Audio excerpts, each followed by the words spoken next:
Hey Jamal, how you doing today, man? We're very grateful that you could come down to Philadelphia to speak about gun safety in schools and what could we possibly do to prevent active shooter situations.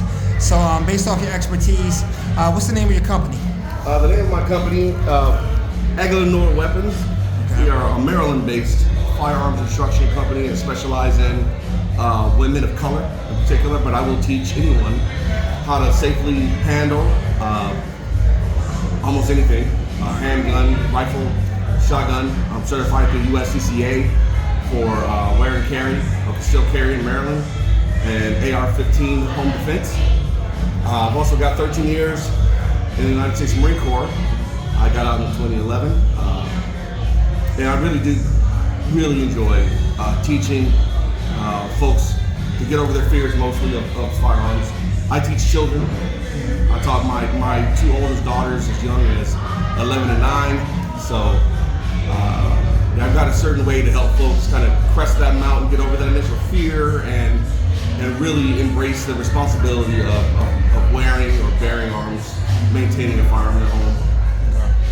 So we understand that Karan Banks actually invited you to come down from Maryland to discuss some of these issues with a couple of his fellow colleagues in politics. We see that you just met Cindy Bass. She's a very interesting woman as well. She's a councilwoman. She was very interested in hearing more about gun safety and probably what some of these programs that they can bring to some of these schools. As far as what do you think that most importantly that our youth in our school systems should be trying to focus on? So I think one of the biggest things that is to prevent the shooting from happening, and that's going to be a conscious focus on the well-being of the students themselves. Mm-hmm. Access to firearms is not something that it can happen pretty quickly. It's not. You have a kid that's old enough and they can get into anything.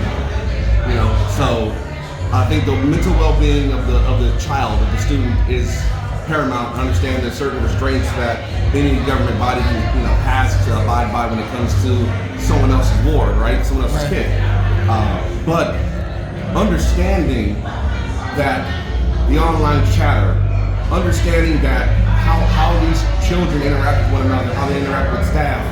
A lot of times folks are ignoring or just saying, hey, this is just boys being boys, or this kid is just, whatever, and next thing you know, they've got a 30-page manifesto online where they're going to go and do some horrible at the school. And it's the adults that are the ones who are not paying attention. Because the kids will tell you if they think something's going to happen. So you got to take these things seriously, first and foremost. But in the event that something happens, regardless of your best efforts, right?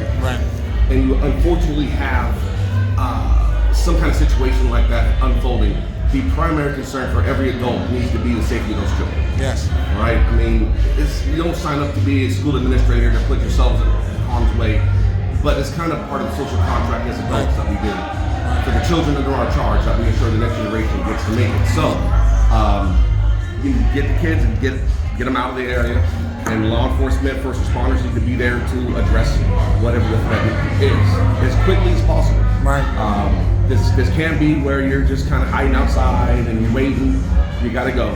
For every second you wait, that's one more person that could be injured or killed.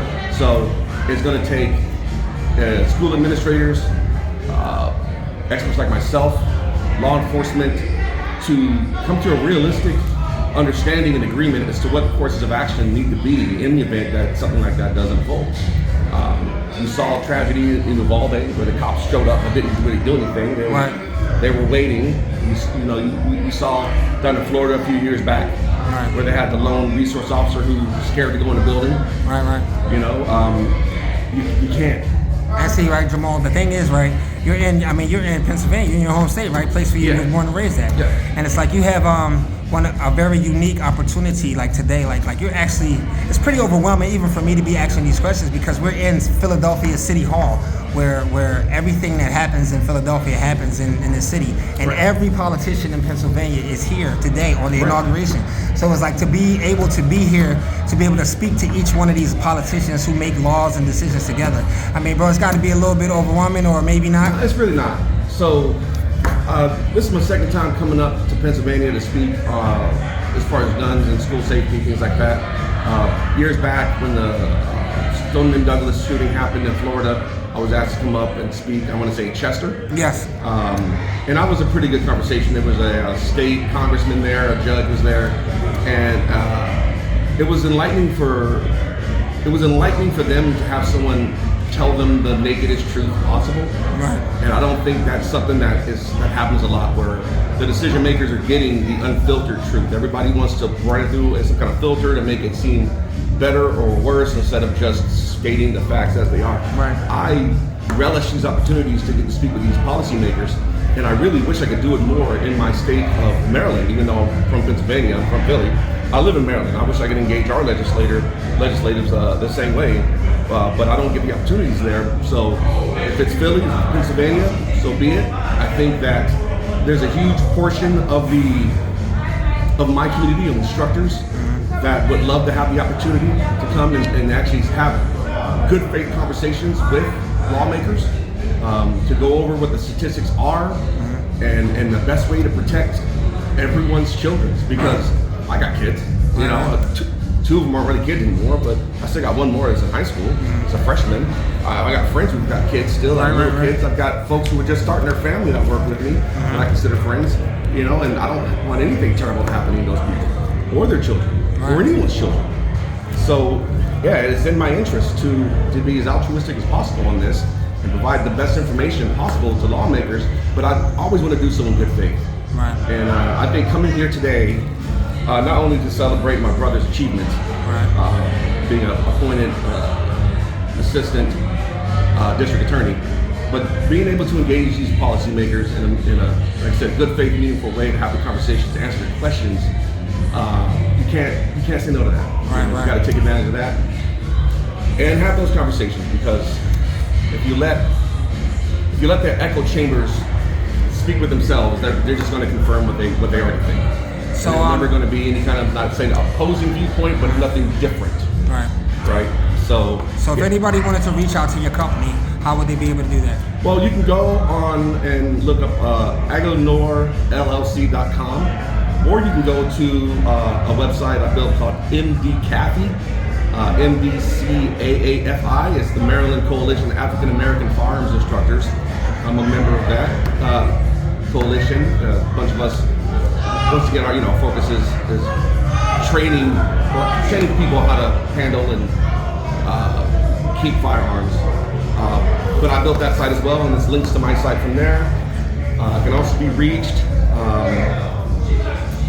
via the links on the website. Social media, look me up on Facebook and Instagram, IGoNorWeapons, and you should be able to find me there.